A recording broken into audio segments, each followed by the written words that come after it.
स्वागत है आप सभी का साइंस एंड फन 11-12 चैनल पे, जहां पे टीचर्स आपको दिल और दिमाग दोनों से पढ़ाते हैं। और आज हम लोग मिले हैं रेडॉक्स रिएक्शन के लेक्चर नंबर 3 और आखिरी लेक्चर के लिए भी। तो लेक्चर नंबर 1 में हमने सीखा था कि ऑक्सीडेशन नंबर क्या है, मतलब मेन टॉपिक वहां पे सीखा था। वैसे बहुत कुछ था लेकिन मेनली सीखा था कि ऑक्सीडेशन नंबर क्या है। और लेक्चर नंबर 2 में हम लोगों ने देखा जाए तो बात की थी बेसिकली कि ऑक्सीडेशन नंबर मेथड से हम कैसे पता लगा सकते हैं कि कोई भी रिएक्शन रेडॉक्स है कि नहीं है। और साथ ही साथ हमने सबसे इंपॉर्टेंट टॉपिक रेडॉक्स का वहां पे बैलेंसिंग किया था। यकीन मानिए बैलेंसिंग से जो क्वेश्चन आएगा वो ज्यादातर केसेस में ऐसा आएगा कि बैलेंस द रेडॉक्स रिएक्शन। ये नहीं लिखा हुआ आता वहां पे कि उसको हमें हाफ रिएक्शन से बैलेंस करना है या ऑक्सीडेशन नंबर से बैलेंस करना है। तो ये बात आपको सबसे पहले तो ध्यान रखनी है। सेकेंडली ये बात और भी है कि बैलेंसिंग कभी कभार, मतलब 100 में से एक आध केस में ऐसा भी हो जाता है कि वो बोल देते हैं कि हाफ रिएक्शन से ही करो या ऑक्सीडेशन नंबर से करो। पर हम लोगों ने हाफ रिएक्शन से बैलेंसिंग करना सीख लिया था। अब बचता है रिएक्शन को बैलेंस करना बाय ऑक्सीडेशन नंबर मेथड। यकीन मानिएगा अगर आपको ऑक्सीडेशन नंबर मेथड से बैलेंसिंग सीखनी है तो ऑब्वियसली बात है आपको हाफ रिएक्शन से पहले बैलेंसिंग आनी चाहिए। मेरा ऐसा मानना है कि हाफ रिएक्शन से बैलेंसिंग करना ज्यादा बेहतर है। अगर ये नहीं मेंशन है कि कौन से मेथड से करना है तो आप किसी भी मेथड से कर सकते हैं, ऑब्वियस है। बट मेरी सलाह ये रहेगी कि आप हाफ से करना सीखें, क्योंकि हाफ रिएक्शन आपको आगे भी जाके काम आएगा अलग अलग चीजों में, ठीक है ना। ये बात भी आपको ध्यान में रखनी है। सेकेंडली अगर मैं आपको ऐसे समझूं कि आपने हाफ रिएक्शन वाला मेथड जो है बैलेंसिंग का सीख लिया है, ये वीडियो अटक रही है क्या है या ठीक है? अगर आपने हाफ रिएक्शन से बैलेंसिंग सीख ली है, ऐसा मान लेते हैं कि आपने हाफ रिएक्शन से बैलेंसिंग सीख ली है, तो ही आपको ऑक्सीडेशन नंबर मेथड समझ में आएगा। अदरवाइज ऑक्सीडेशन नंबर मेथड भी आपको समझ में नहीं आने वाला, ठीक है। तो ऑक्सीडेशन नंबर मेथड को बैलेंस करने के लिए भी हम यहां पे मेथड लेंगे। पहले तो बैलेंसिंग बाय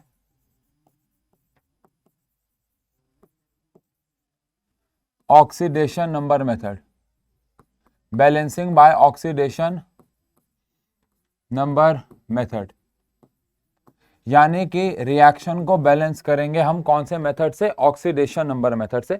बेसिक स्टेप्स वही रहेंगे बैलेंस करने के। सबसे पहले रिएक्शन एक लेट कर लेते हैं जिसको हम बैलेंस करने वाले हैं। लेट से हमारे पास एक रिएक्शन है जिसको हम बैलेंस करेंगे। एनसीईआरटी का ही क्वेश्चन है। MnO4- प्लस में SO2 गिव्स Mn+2 प्लस में HSO4-, और हमें इसको एसिडिक मीडियम में बैलेंस करना। आई होप आपको याद हो कि एसिडिक और बेसिक का यहाँ पे क्या काम होता है। हमें इस रिएक्शन को एसिडिक मीडियम में बैलेंस करना। तो अगेन कुछ स्टेप्स यहाँ पे इन्वॉल्व होंगे। अगेन मैं स्टेप्स यहाँ पे लिख नहीं रहा हूं क्योंकि स्टेप्स सेम ही है सिवाय एक स्टेप के। वहां पे हम लोग याद करेंगे कि रिएक्शंस को हाफ रिएक्शंस में बांट देते थे। हाफ ऑक्सीडेशन रिएक्शन को अलग कर देते थे और हाफ रिडक्शन रिएक्शन को अलग कर देते थे। लेकिन यहाँ पे एक्चुअली में ऐसा नहीं है। यहाँ पे हम लोग हाफ रिएक्शंस नहीं बनाएंगे, तो बस वो वाला स्टेप ही चेंज होगा, बाकी सब कुछ सेम रहेगा, ठीक है। तो सबसे पहला स्टेप अगर आपको याद हो तो हमें सबके ऑक्सीडेशन नंबर जो है वो लिखने हैं और पहचानना है कि किसकी ऑक्सीडेशन हो रही है और किसकी रिडक्शन। ये वाला स्टेप तो भाई एग्जैक्टली सेम ही है, ये वाला स्टेप तो एग्जैक्टली सेम ही है, ठीक है जी। आओ तो सबसे पहले इसका ऑक्सीडेशन -2 आ गया, इसका हमारे पास +7 आ जाएगा, ठीक है जी। और इसके बाद यहाँ पे -2 आ जाएगा, इसका +4 आ जाएगा, इसका +2 है। अगेन इसका -2 आ जाएगा, इसका +1 आ जाएगा और इसका +6 आ जाएगा। तो ये हमने ऑक्सीडेशन नंबर तो लिख दी। अब हमें पहचानना है किसकी ऑक्सीडेशन और किसकी रिडक्शन हो रही है। तो Mn का +7 से आप देख सकते हैं कि +2 जा रहा है। Mn का +7 से +2 जा रहा है, तो +7 से +2 जाना मतलब कि ऑक्सीडेशन नंबर कम होना। और ऑक्सीडेशन नंबर जब कम होता है तो इसे हम रिडक्शन रिएक्शन कह देते हैं, इसे हम रिडक्शन रिएक्शन कह देते हैं। वहीं पे अगर हम बात करें सल्फर की, तो सल्फर का +4 से +6 जा रहा है। सल्फर का +4 से +6 जा रहा है और +4 से +6 जाना इसमें ऑक्सीडेशन में बढ़ना होता है, तो इसका हम लोग ऑक्सीडेशन कह देते हैं। तो ये हमारा स्टेप तो सेम है। अब हमारे पास जो सेकेंड स्टेप आएगा वो काफी इंपॉर्टेंट है। सेकेंड स्टेप जो आएगा वो काफी इंपॉर्टेंट है और वहां पे हमें ऑक्सीडेशन नंबर और यानी कि कितना ऑक्सीडेशन हुआ और कितना रिडक्शन हुआ उसको बैलेंस करना है। और यहां अभी तक अगर हम हाफ रिएक्शन मेथड में होते तो हम क्या करते? हम यहाँ पे हाफ ऑक्सीडेशन रिएक्शन बनाते, हाफ रिडक्शन बनाते, फिर दोनों को ऐड कर देते। लेकिन यहाँ पे एक्चुअली में हमें अब ऐसा नहीं करना। हमें क्या करना? हमें सबसे पहला काम तो ये करना है कि यहाँ पे हम लोग कितना ऑक्सीडेशन नंबर इंक्रीज हो रहा है, कितना ऑक्सीडेशन नंबर डिक्रीज हो रहा है, हमें ये देखना है। जैसे कि यहाँ पे Mn+7 से +2 जा रहा है, तो आप देख सकते हैं कि +7 से +2 जाने का मतलब है ऑक्सीडेशन नंबर जो है वो 5 कम हो रहा है। +7 से +2 जाने का मतलब है ऑक्सीडेशन नंबर 5 कम हो रहा है। और वहीं पे +4 से +6 जाने का मतलब है ऑक्सीडेशन नंबर जो है वो 2 बढ़ रहा है। आई रिपीट, +4 से +6 जाने पे 2 बढ़ रहा है, +7 से +2 जाने पे 5 कम हो रहा है। ये तो हमने ये देख लिया कितना ऑक्सीडेशन में बढ़ रहा है और कम हो रहा है। अब यहां पे हमें जितना ऑक्सीडेशन नंबर बढ़ रहा है उतना ही ऑक्सीडेशन नंबर कम भी होना चाहिए, इसको बैलेंस करना है। अभी तक ये काम हम हाफ रिएक्शन से करते आए थे, हाफ ऑक्सीडेशन रिएक्शन बना रहे थे, हाफ रिडक्शन रिएक्शन बना रहे थे और फिर दोनों को ऐड कर रहे थे। लेकिन यहां पे अब हम ऐसा नहीं करेंगे। यहां पे हमने ये देख लिया कि यार ठीक है, ऑक्सीडेशन नंबर 5 कम हो रहा है मैंगनीज का और 2 जो है वो बढ़ रहा है सल्फर का, तो हम सल्फर को 5 से मल्टीप्लाई कर देंगे और मैंगनीज वालों को 2 से। इससे क्या होगा, दोनों का 10-10 जो है वो बढ़ जाएगा, है ना। कैसे, और देखो सबसे पहले यहां पे स्टेटमेंट लिखेंगे कि multiplying MnO4 minus and Mn+2, क्योंकि देखो मैग्नीज का 5 जो है वो ऑक्सीडेशन नंबर कम हो रहा है, तो इसको हम लोग 2 से मल्टीप्लाई कर देंगे, है ना। इसको हमने 2 से मल्टीप्लाई कर दिया और SO2 and HSO4 minus, SO2 and HSO4 minus, इसको हम लोग 5 से मल्टीप्लाई कर देंगे। इसको 5 से मल्टीप्लाई क्यों कर देंगे, क्योंकि +4 से +6 जाएगा, है ना भाई। +4 से +6 जाएगा तो 2 कम हो रहा है और हमें लेकिन उनको बराबर करना, तो हमने इसको 5 से मल्टीप्लाई कर दिया। अगर अभी भी समझ में नहीं आया तो मैं अभी रिएक्शन को लिखता हूं, आपको समझ में आ जाएगा। जैसे कि मैंने 2MnO4 minus plus 5SO2 gives 2Mn+2 plus में 5HSO4 माइनस। तो अगर मैं इस रिएक्शन को यहाँ पे बैलेंस, अभी रिएक्शन तो बैलेंस नहीं हुई है, लेकिन ऑक्सीडेशन नंबर हमने भले ही बैलेंस कर दिया है। तो 2MnO4 से हम 2Mn+2 गए और हमने इसको 5 से मल्टीप्लाई कर दिया। अब आप कहोगे कि कैसे ऑक्सीडेशन नंबर बैलेंस हो गया, अब ये देखना है। देखो एक का ऑक्सीडेशन नंबर +7 था, 2 से मल्टीप्लाई कर दिया तो 7 × में 2 14 हो गया। यहाँ पे +2 था और 2 का कितना हो गया +4, तो 14 से 4 जाना मतलब 10 कम हो जाना, 14 से 4 जाना मतलब 10 कम हो जाना।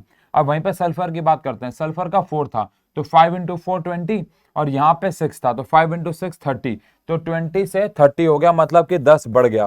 पहले 5 कम हो रहा था और 2 बढ़ रहा था, हमने इन्हें आपस में क्रॉस मल्टीप्लाई कर दिया। अब आप देख सकते हो कि 10 ही जो है वो कम हो रहा है और 10 ही जो है वो बढ़ रहा है ना। यहाँ पे 14 है, एक का 7 है, 2 का 14 हो गया, तो 14 से 4 जाना, 14 से 4 जाना मतलब कि 10 कम होना, और यहाँ पे 20 से 30 जाना मतलब कि 10 बढ़ जाना। तो बेसिक अगर बात की जाए तो इस तरीके से हमने ऑक्सीडेशन नंबर को बैलेंस कर दिया। पहले वाले में थोड़ा मुश्किल लगती है, अगले वाले में आसानी होगी। और एक बात और ध्यान रखना, ये वाला जो प्रोसेस है ऑक्सीडेशन नंबर वाला, वो छोटा है, क्योंकि वहां पे हम लोग क्या कर रहे थे, पहले हाफ रिएक्शन बनाते थे और हाफ रिएक्शन बनाने के बाद उनके इलेक्ट्रॉन्स को बैलेंस करते थे और फिर इलेक्ट्रॉन को बैलेंस करने के बाद उन्हें ऐड करते थे। यहाँ पे ऐसा कोई तिगड़मबाजी आपको नहीं करनी है, यहाँ पे सिर्फ आपको ऑक्सीडेशन नंबर बैलेंस करना। ऑल्दो उसमें थोड़ी सी मैथ्स लगती है, थोड़ा सा दिमाग लगता है, बट हाफ रिएक्शन वाले मेथड में चीजें फ्लो के साथ हो रही थी, यहाँ पे थोड़ा सा दिमाग लगता है और हो जाता है, ठीक है। अब आप सेकंड स्टेप पे आ गए। अब थर्ड स्टेप वही है, अगर आपको याद हो कि आपको चार्ज बैलेंस करना है और चार्ज के बाद आपको H और O बैलेंस करना है। अब चार्ज बैलेंस करने के लिए हमारे पास कौन सा मीडियम है, एसिडिक मीडियम है, ठीक है ना। अब रिएक्शन अगर हम लोग देखें तो यहाँ पे मेरे पास चार्ज कितना है, यहाँ पे मेरे पास चार्ज है 2 × -1 -2 का, और यहाँ पे मेरे पास चार्ज है 2 × 2 +4 5 × 1 -5, तो यानी कि ओवरऑल ये +4 है, ये -5 है, तो यहाँ का चार्ज -1 का हो गया। आप चारों तरफ में लिख लो, यहाँ का चार्ज -1 है और यहाँ का चार्ज -2 है। और अगर मेरे पास एसिडिक मीडियम है तो इधर मुझे एक H+ ऐड करना होगा, है ना भाई। थर्ड स्टेप में मुझे इधर एक H+ ऐड करना होगा, तो एडिंग एक H+ इन रिएक्टेंट साइड, रिएक्टेंट साइड पे एक H+ हम लोग ऐड कर देंगे। क्यों भाई, दोबारा से यहाँ पे चार्ज कितना है हमारे पास 2 × 1 -2, और यहाँ पे है +4 और -5 -1, तो -1 यहाँ पे है, -2 यहाँ पे है, तो इधर हमें एक H+ ऐड करना होगा ताकि यहाँ पे भी -1 जो है वो हो जाए। अगर ऐसा करेंगे तो हमारे पास जो रिएक्शन आ जाएगी वो क्या आ जाएगी, आओ देखें, 2 MnO4 + 5 SO2 गिव्स, अच्छा एक H+ भी यहाँ पे ऐड करना है हमें, एक H+ भी ऐड करना है, H+ भी ऐड कर दिया, गिव्स हमें क्या मिलेगा बताओ भाई, 2Mn+2 प्लस में 5HSO4 - 2Mn+2 प्लस में 5HSO4 अब अगर आप देखेंगे तो यहाँ पे चार्ज भी जो है वो बैलेंस हो गया है ना, दोनों तरफ का चार्ज अब -1 हो गया है, यानी चार्ज भी अब दोनों का क्या हो गया है, बैलेंस। ठीक है जी, तो इस तरीके से ये काम चलेगा। अब लास्ट स्टेप हमारे पास यानी कि 4th स्टेप आ रहा है, जिसमें हमें H और O बैलेंस करने होते हैं, उसके लिए हम H2O यूज करते हैं। अब मैंने आपको कहा था पहले वाले मेथड में भी कि हमेशा H पे फोकस करो, O अपने आप हो जाएंगे। यहाँ पे जैसे कितने H हैं, अगर आप देखें तो 5H हैं, और यहाँ पे अगर आप देखें तो 1 H है, तो वहाँ पे 5 है, यहाँ पे 1 है, तो यहाँ पे 4 H कम है, 4 H कम है, तो यहाँ पे हम 2 H2O ऐड कर देंगे, है ना भाई। तो एडिंग 2 H2O इन रिएक्टेंट साइड पे अगर हम 2 H2O ऐड कर दें तो मेरे को क्या मिल जाएगा बताओ भाई, मेरे को मिल जाएगा 2 MnO4- प्लस में 5 SO2 प्लस में H+ तो था ही, अब मैंने इसके अंदर 2 H2O भी ऐड कर दिए, तो आ गया 2 Mn+2 प्लस में 5 HSO4-, और कुल मिला के ये हमारे पास एक रिएक्शन आ गई जो कि बैलेंस है। अब हम चेक करते हैं क्या ऑक्सीजन भी हमारे पास बैलेंस्ड है, आओ चेक करें। तो यहाँ पे ऑक्सीजन कितने हमारे पास, 4 × 2 8 और 10 18 और 2 20, और यहाँ पे आप देख सकते हो 5 × 4 20 है, तो O अपने आप बैलेंस हो गए। अगर हमने रिएक्शन को ढंग से बैलेंस किया तो O अपने आप बैलेंस हो जाएंगे। और यार ये वाला स्टेप तो पुराना ही है, वहां तो अब तो आप प्रो हो गए होगे। मेन वाला जो स्टेप है वो तो यही है, मेन स्टेप तो यही है, ठीक है ना। आओ एक और रिएक्शन को इसके ऊपर बैलेंस करते हैं, कोई भी एक क्वेश्चन और ले लेते हैं। ये हाँ एनसीईआरटी से ले रहा हूँ मैं, एनसीईआरटी से इसलिए ले रहा हूँ ताकि भाई आप ये ना समझो कि कुछ अलग है या कोई आसान है या कोई मुश्किल है, ऐसा नहीं है, ठीक है ना। एनसीईआरटी के ही सवाल हैं, वो आप देख ही रहोगे, एनसीईआरटी खुली होगी तो आपके पास। कहाँ गया, वेयर इज द एनसीईआरटी यार, एक सेकेंड, सॉरी। हाँ ठीक है, एक और क्वेश्चन ले लेते हैं। H2O2 पैरोक्साइड के ऊपर ले ले क्या, क्रोमियम के ऊपर, पैरोक्साइड के ऊपर। चलो आओ पैरोक्साइड के ऊपर लेते हैं, है ना, क्योंकि पैरोक्साइड के ऊपर हमने लास्ट लेक्चर में भी कोई सवाल लिया नहीं था। तो Fe+2 गिव्स Fe+3 प्लस में H2, और मीडियम हमारे पास एसिडिक है। अच्छा आई होप आपको पता हो, अगर इसी क्वेश्चन में हम एसिडिक मीडियम के बजाय क्वेश्चन की मान लो बेसिक मीडियम दे दिया, इसी क्वेश्चन में मान लो एसिडिक मीडियम के बजाय बेसिक मीडियम दे दिया, बस आपको पता है चार्ज बैलेंस करने के दौरान बदलाव आएंगे, बाकी सारे तो सेम ही रहेंगे, है ना। चलो आओ अब सबसे पहला स्टेप ऑक्सीडेशन नंबर लिखना है भाई, और पहचानना है किसकी ऑक्सीडेशन और किसकी रिडक्शन जो है वो हो रही है। तो यहाँ पे वाटर है O-2 H+1, ये +3 है, +2 है, ये पैरोक्साइड है, और आपको पता था पैरोक्साइड में ऑक्सीजन का ऑक्सीडेशन नंबर -1 होता है और हाइड्रोजन का यहाँ से +1 आ जाएगा। तो आप देख सकते हैं कि आयरन का ऑक्सीडेशन हो रहा है क्योंकि इसका ऑक्सीडेशन नंबर बढ़ रहा है, इसको हम लोग ऑक्सीडेशन कह देंगे।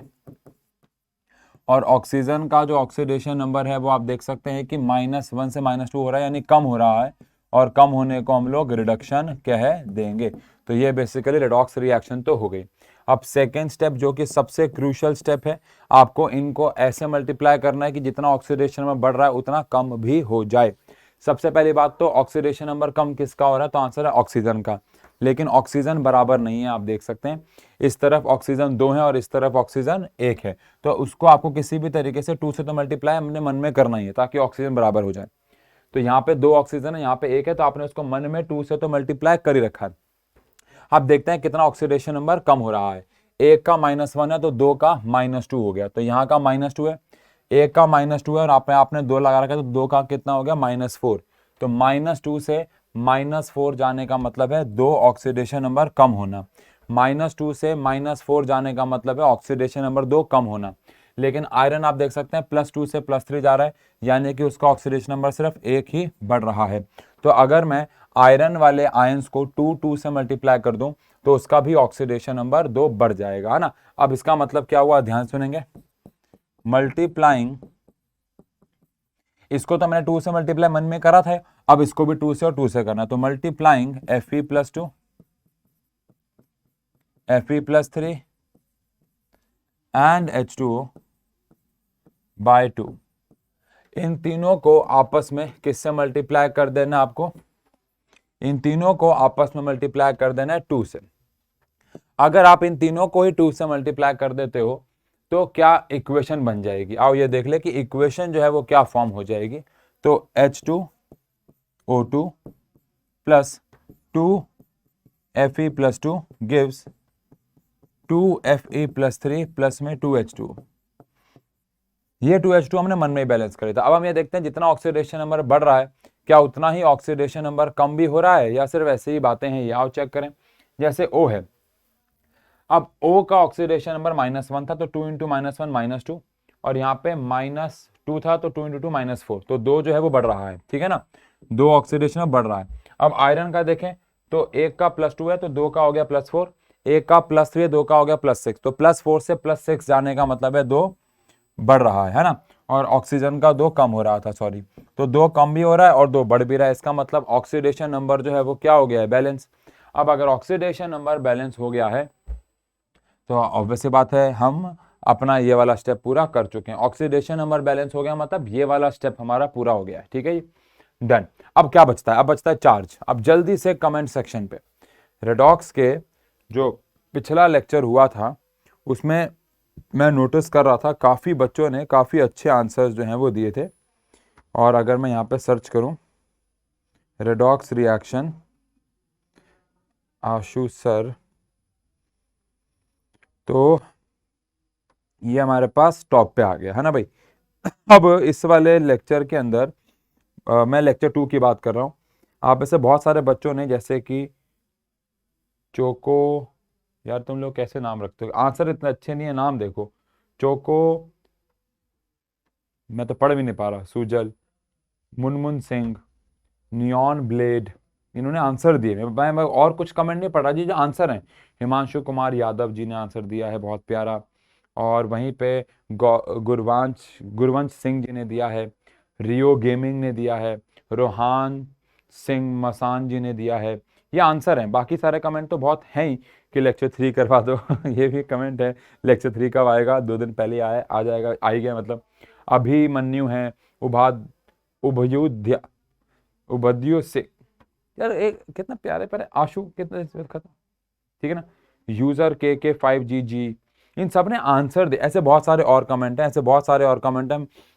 अल्टीमेटली पॉइंट है कि आप लोगों ने काफी अच्छे आंसर दिए हैं। तो मैं ऐसे ही यहाँ पे अगला सवाल आपसे पूछ रहा हूँ कि हमारे पास एसिडिक मीडियम है, ठीक है ना। तो सबसे पहले तो यहाँ पे अगर आप चार्ज देख लो तो चार्ज यहाँ पे +4 का है और यहाँ पे आप देख सकते हैं चार्ज +6 का है।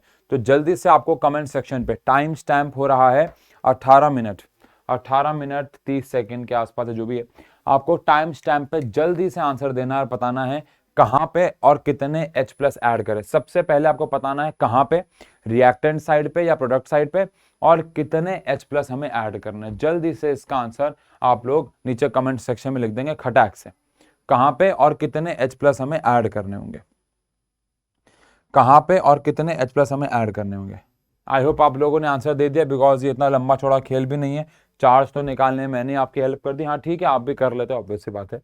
लेकिन यहाँ पे हमारे पास 2 इंटू 2, तो 2 H+ यहाँ पे है, और 2 इंटू 3 3, सॉरी 2 H+ कह रहा हूँ यार, टोटल चार्ज +4 यहाँ पे और +6 यहाँ पे है। तो +4 यहाँ है, +6 यहाँ, और एसिडिक मीडियम है, तो यहाँ का चार्ज आपको बढ़ाना होगा। तो इधर आपको यानी रिएक्टेंट साइड पे आपको 2 H+ ऐड करने होंगे।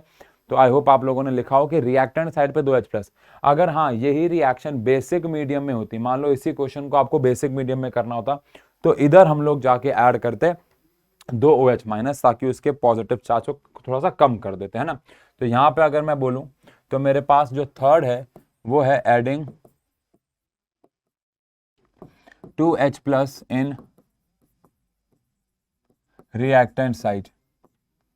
और अगले वाले क्वेश्चन के लिए तैयार हो जाओ, जो कि मैं पूछने वाला हूं आपसे कि कितने H2O ऐड होने वाले हैं। ठीक है, उसके लिए पहले ही तैयार हो जाओ। चलो इससे पहले हम आगे बढ़े तो ये H2O2 प्लस में हमारे पास क्या है 2Fe+2 प्लस में 2H प्लस मैंने ऐड कर दिए, गिव्स हमारे पास वहां पे 2Fe+3 प्लस में शायद 2H2O था ना हमारे पास, यहाँ 2H2O, तो ये हमारे पास आ गया। अब आपको देख के बताना है जल्दी से कमेंट सेक्शन पे अगेन कि कहाँ पे और कितने H2O ऐड होंगे, जल्दी से कहाँ पे और कितने H2O ऐड होंगे जल्दी से बताना है। हाँ, कमेंट सेक्शन पे टाइम स्टैम्प के साथ बताना है कहाँ पे और कितने H2O हमें ऐड करने होंगे, बिकॉज लास्ट स्टेप में हमेशा हम H2O की मदद से हाइड्रोजन और ऑक्सीजन को बैलेंस करते हैं। तो इस बार वो हाइड्रोजन और ऑक्सीजन कहाँ पे आएंगे और कितने आएंगे, जल्दी जल्दी बता दीजिए, जल्दी जल्दी बता दीजिए।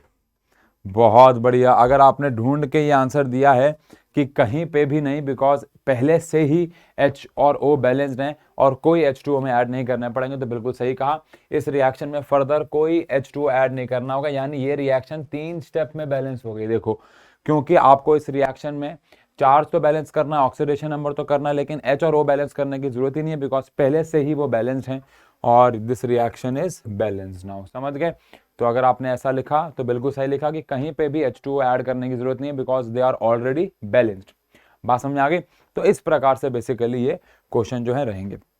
अब बैलेंसिंग किसी भी तरीके से आए, आई होप आप लोग कर लेंगे, इसकी प्रैक्टिस से ही आप परफेक्ट होंगे, ये ऑब्वियस सी बात है। 3-4 क्वेश्चन पहले जब करते हैं तो हमें अजीब सा लगता है, बट मेरे को ऐसा मानना है ऑफलाइन में एवरेज बच्चा, बिलो एवरेज बच्चा और होशियार सभी इस क्वेश्चनों को कर लेते हैं। मतलब मेरे को लाइफ में ऐसा कभी भी नहीं हुआ कि ऐसा कोई बच्चा मिला हो, हाँ एक्सट्रीम केस में यस, बट जिसने 10-12 क्वेश्चन की प्रैक्टिस की और 11वां-12वां ना हो रहा उससे, ऐसा नहीं देखा मैंने।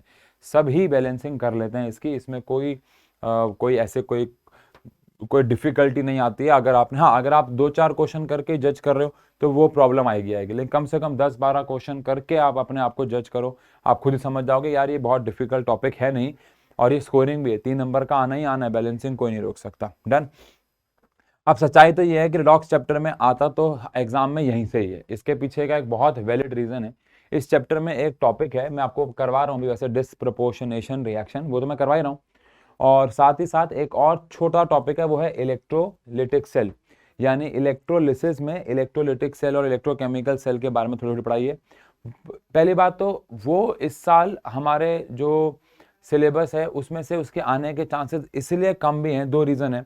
पहला, क्योंकि ये सेम टॉपिक हमारे 12th में इलेक्ट्रोकेमिस्ट्री के अंदर दोबारा आएगा। आप जाके अभी गूगल कर लो, आपके पास देखो 11th की एनसीईआरटी होगी इलेक्ट्रोकेमिस्ट्री, अब 11th में जाके पीछे इलेक्ट्रोकेमिकल सेल देखो, एक टेबल आएगी, सेल आएगा, डेनियल सेल वगैरह नाम होगा। अब एग्जैक्टली वही टेबल आप जाके 12th में इलेक्ट्रोकेमिस्ट्री में भी देखोगे, वो सेल देखोगे, और वहां पे ये बहुत इंपॉर्टेंट टॉपिक होता है और एग्जाम में काफी आता भी है, इसीलिए इस चैप्टर में ये वाली चीज नहीं आती। ऑल दो मैं आपको दोनों ही चीजों का, मतलब डिस्प्रपोर्शनेशन रिएक्शन तो प्रॉपर तरीके से, लेकिन जो इलेक्ट्रोकेमिकल सेल है उसका एक ओवरव्यू आपको दे दूंगा, ताकि चीजें आपके बस दिमाग में चली जाए। ठीक है जी?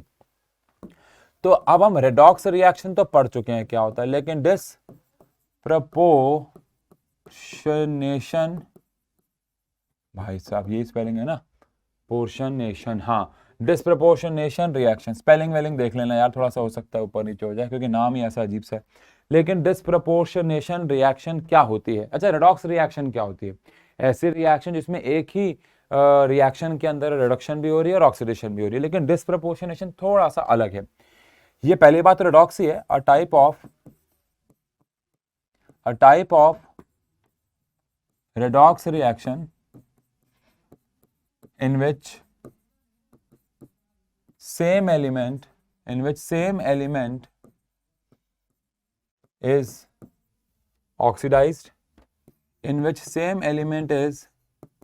oxidized, and reduced।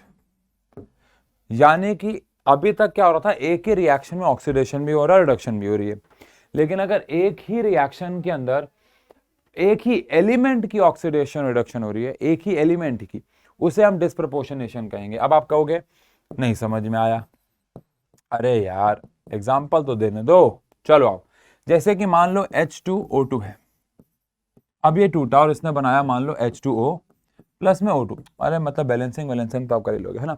अब मान लो ये रिएक्शन है, अब इस रिएक्शन के अंदर आई होप आपको पता हो कि O is in -1 oxidation state because ये पैरोक्साइड है, और वहीं पे H2O2 में it is in -2 oxidation state, and in oxygen it is in 0 oxidation state because वहां पे मॉलिक्यूल ऑफ एलिमेंट की फॉर्म में। अब यहाँ पे ऑक्सीजन जो है उसका ऑक्सीडेशन नंबर -1 से आप देख सकते हैं कि -2 जा रहा है, यानी कि ऑक्सीडेशन नंबर जो है वो कम हो रहा है, और ऑक्सीडेशन नंबर कम होना मतलब होता है रिडक्शन।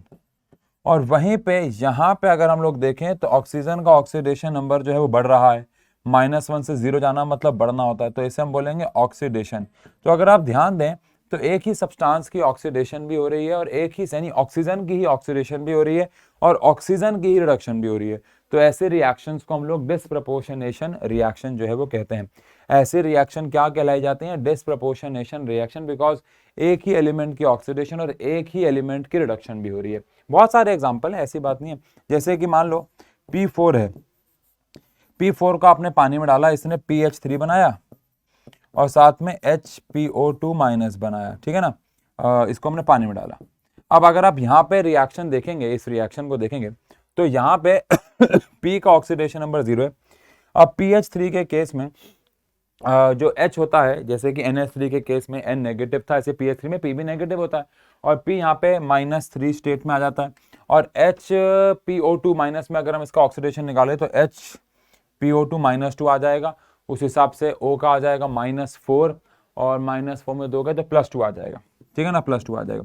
अब इस रिएक्शन में अगर हम देखें तो P का ऑक्सीडेशन नंबर आप देख सकते हैं कि कम भी हो रहा है, कम होना इज कॉल्ड रिडक्शन, लेकिन वहीं पे आप देख सकते हैं कि P का जो है वो बढ़ भी रहा है, और बढ़ना इज कॉल्ड ऑक्सीडेशन, बढ़ना इज कॉल्ड ऑक्सीडेशन। तो ये एक डिस्प्रपोर्शनेशन रिएक्शन हो गई है, ये रिएक्शन एक डिस्प्रपोर्शनेशन रिएक्शन हो गई है, क्योंकि इस रिएक्शन के अंदर आप देख सकते हैं कि एक ही सब्सटेंस की ऑक्सीडेशन भी हो रही है और एक ही सब्सटेंस की रिडक्शन भी हो रही है। अब ये रेडॉक्स से अलग कैसे है? अब रेडॉक्स से अलग इसलिए क्योंकि रेडॉक्स में एक ही सब्सटेंस की नहीं होती थी, हो भी सकती थी, नहीं भी, लेकिन जैसे यहाँ पे आयरन है, अब आयरन की ऑक्सीडेशन हो रही है लेकिन ऑक्सीजन की रिडक्शन हो रही है, तो अलग अलग सब्सटेंसेस की ऑक्सीडेशन और रिडक्शन है। लेकिन वहीं पे अगर मैं इस रिएक्शन की बात करूं तो इस रिएक्शन में ऑक्सीजन की ही ऑक्सीडेशन और ऑक्सीजन की ही रिडक्शन, और वहीं पे फास्फोरस की ऑक्सीडेशन और फास्फोरस की ही रिडक्शन जो है वो हो रही है। डन है, ठीक है जी। अब हम यहाँ पे एक बहुत इंटरेस्टिंग टॉपिक पढ़ते हैं, और वो है conditions for a reaction to show disproportionation. अब ऐसा नहीं है कि हर कोई सब्सटेंस डिस्प्रपोर्शनेशन रिएक्शन जो है वो शो कर सकता है, ऐसा बिल्कुल भी नहीं है कि हर एक सब्सटेंस एक डिस्प्रपोर्शनेशन रिएक्शन शो करे। कुछ कंडीशंस हैं किसी को अगर डिस्प्रपोर्शनेशन शो करनी है तो। सबसे पहली कंडीशन आप यहां पे देखो, ऑक्सीजन -1 की फॉर्म में। अब अगर ऑक्सीजन -1 की फॉर्म में है तो वो -2 में भी जा रहा है और 0 में भी जा रहा है।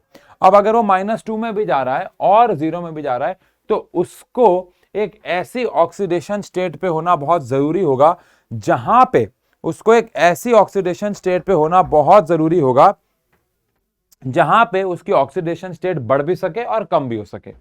जैसे ऑक्सीजन की मिनिमम ऑक्सीडेशन स्टेट होती है -2। अब अगर ऑक्सीजन अपनी मिनिमम ऑक्सीडेशन स्टेट पे बैठा हुआ है, यानी कि -2 स्टेट पे बैठा हुआ है, तो इस केस में क्या होगा कि -2 ऑक्सीडेशन स्टेट पे होने की वजह से वो अपनी ऑक्सीडेशन स्टेट बढ़ा तो पाएगा लेकिन कम नहीं कर पाएगा। ऑक्सीजन की मिनिमम ऑक्सीडेशन स्टेट क्या होती है? -2। अब अगर मान लो यहां पे ऑक्सीजन -2 फॉर्म में बैठा हुआ है तो अब वो अपने ऑक्सीडेशन स्टेट बढ़ा तो लेगा लेकिन कम नहीं कर पाएगा, कम नहीं कर पाएगा तो रिडक्शन नहीं होगी। ऐसे ही अगर मान लो किसी कोई अपनी मैक्सिमम ऑक्सीडेशन स्टेट पे बैठा हुआ है, अगर कोई अपने मैक्सिमम ऑक्सीडेशन स्टेट पे बैठा हुआ है तो भी वो डिस्प्रपोर्शनेशन नहीं कर पाएगा, बिकॉज वो अपने आप को मिनिमाइज कैसे करेगा। जैसे कि ऑक्सीजन है वो मैक्सिमम +2 शो करता है फ्लोरीन के साथ, उस केस में अगर वो मान लो +2 में बैठा हुआ है तो वो अपने ऑक्सीडेशन स्टेट कम तो कर पाएगा लेकिन बढ़ा नहीं पाएगा। तो एलिमेंट को अपनी मैक्सिमम या मिनिमम ऑक्सीडेशन स्टेट पे नहीं होना होगा रिएक्टेंट साइड पे, ये आपको समझना है। तो सबसे पहली कंडीशन हो गई कि substance should not be at its maximum और minimum oxidation state in reactant side पे उसको अपनी मैक्सिमम या मिनिमम ऑक्सीडेशन स्टेट पे नहीं होना चाहिए, पहली बात। दूसरी बात, अगर मैं सेकंड कंडीशन की बात करूं तो उस सब्सटेंस के पास 3 या 3 से ज्यादा अलग अलग ऑक्सीडेशन स्टेट्स होनी चाहिए। अब जैसे सोडियम है, सोडियम कौन कौन सी ऑक्सीडेशन स्टेट शो कर सकता है? 0, जो कि सभी कर सकते हैं, लेकिन इसके अलावा ये +1 ही कर सकता है बस, और ये कोई ऑक्सीडेशन स्टेट नहीं शो कर सकता। तो अब आप दिमाग लगा के बताओ, क्या सोडियम कभी भी डिस्प्रपोर्शनेशन रिएक्शन शो कर पाएगा? क्या सोडियम कभी भी डिस्प्रपोर्शनेशन रिएक्शन शो कर पाएगा? आंसर है no, it is not possible. ये कभी भी डिस्प्रपोर्शनेशन नहीं कर पाएगा, बिकॉज रीजन सिर्फ और सिर्फ इतना है कि अगर ये 0 पे बैठा हुआ है तो अपने आप को ये +1 में कन्वर्ट कर लेगा, यानी कि ऑक्सीडाइज कर लेगा, और +1 में बैठा हुआ है तो अपने आप को 0 कर लेगा। लेकिन अगर आपको डिस्प्रपोर्शनेशन रिएक्शन शो करनी है तो सब्सटेंस के पास एक या एक से ज्यादा अलग अलग ऑक्सीडेशन स्टेट्स होनी चाहिए। जैसे यहाँ पे ऑक्सीजन के पास -1 थी तो ये -2 में भी गया, 0 में भी गया। फास्फोरस के पास 0 था तो ये -3 में भी गया, +2 में भी गया। तो सब्सटेंस के पास एक से ज्यादा अलग अलग ऑक्सीडेशन स्टेट्स होनी चाहिए। तो सब्सटेंस एक से ज्यादा मतलब 3 या 3 से ज्यादा मतलब, है ना। Substance must have 3 or more than 3 different oxidation state. Substance के पास 3 या 3 से ज्यादा अलग अलग ऑक्सीडेशन स्टेट्स होनी चाहिए। सब्सटेंस मस्ट हैव 3 और more than 3 different oxidation state. Substance के पास 3 या 3 से ज्यादा अलग अलग ऑक्सीडेशन स्टेट्स होनी चाहिए, क्योंकि अगर उसके पास 2 या एक ही अलग ऑक्सीडेशन स्टेट हुई तो वो अपने आप को या तो ऑक्सीडाइज कर पाएगा या तो रिड्यूस, और जिसकी वजह से वो एक डिस्प्रपोर्शनेशन रिएक्शन शो नहीं कर पाएगा। बात समझ आई? अब इस चैप्टर में देखो सच्चाई तो ये है कि ये चैप्टर में balancing is the most important part और थोड़ा बहुत डिस्प्रपोर्शनेशन। अब यहाँ पे इलेक्ट्रोकेमिकल सेल के ऊपर सवाल आ जाते हैं, तो क्यों ना ऐसा करें कि मेरे को इस दिमाग में एक आइडिया आया, अगर मैं इलेक्ट्रोकेमिकल सेल यहीं पे करवा दूंगा तो एक प्रॉब्लम हो जाएगी। देखो, इससे मेरे दिमाग में एक आइडिया आता है कि इलेक्ट्रोकेमिकल सेल के ऊपर अलग से एक लेक्चर बना देंगे इसी हफ्ते में, आज या कल में, और उसमें हम हेडिंग डाल देंगे इलेक्ट्रोकेमिकल सेल। उससे क्या होगा कि एक 11th क्लास का बच्चा तो देख ही लेगा, जिसके लिए वो उतना इंपॉर्टेंट नहीं है, लेकिन इसमें 12th क्लास का बच्चा भी इसे देख सकता है, क्योंकि 12th क्लास में तो ये एग्जाम में आना ही आना होता है। तो अगर मैं रेडॉक्स में डाल दूंगा तो 12th का बच्चा नहीं देखेगा, तो मुझे उसको यहाँ तक लाना बड़ा डिफिकल्ट होगा। लेकिन अगर मैं उसको बनाता ही ऐसे हूँ कि इलेक्ट्रोकेमिकल सेल को मैं 10 मिनट, 15 मिनट, 20 मिनट लगा के कराऊं, तो उससे दोनों क्लासेस का भला हो जाएगा, ठीक है ना। तो उसके ऊपर हम लेक्चर बहुत जल्द ही डाल देंगे इसमें। तब तक आप बैलेंसिंग की प्रैक्टिस ढंग से बहुत ही बढ़िया तरीके से कर लीजिए, और बस मिलते हैं अगले लेक्चर में। और अब से हम इस जो चैनल है उस पर कोशिश करेंगे कि हम सिर्फ 1 शॉट से लें, क्योंकि टाइम बहुत कम बचा आपके एग्जाम में। और अब आपको शायद मैं कमेंट भी पढ़ रहा था कि डिटेल लेक्चर्स में अब आपको उतना इंटरेस्ट है नहीं, आपको ज़्यादा इंटरेस्ट है 1 शॉट्स आएँ, तो इसलिए अब हम पूरी कोशिश करेंगे कि अब हम आपको 1 शॉट्स जो है वो दें, ठीक है ना। तो चलो मिलते हैं अगले लेक्चर में, तब तक के लिए थैंक यू सो मच। और पीपीटी वगैरह शायद इसके असाइनमेंट वगैरह आपको ऐप पे या जो भी है टेलीग्राम वगैरह पे मिल जाएंगे, ठीक है जी। Thank you so much, thank you.